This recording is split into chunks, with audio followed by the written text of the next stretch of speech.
Erectile dysfunction म्हणजे लिंगाची ताठरता जाणे.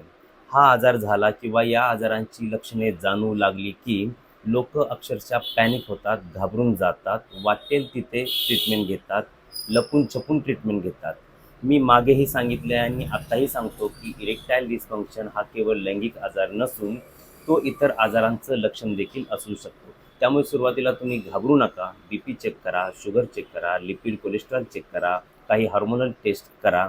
अशा प्रकारे काही शारीरिक किंवा काही मानसिक कारणे देखील असतात, ती तपासून पहा.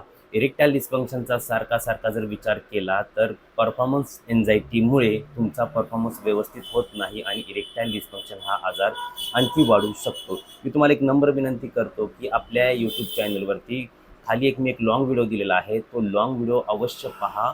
इरेक्टाईल डिस्फंक्शनच्या कारणापासून ते अगदी ट्रीटमेंटपर्यंत संपूर्ण माहिती तुम्हाला इरेक्टाईल डिस्फंक्शन या आजाराबद्दल मिळेल.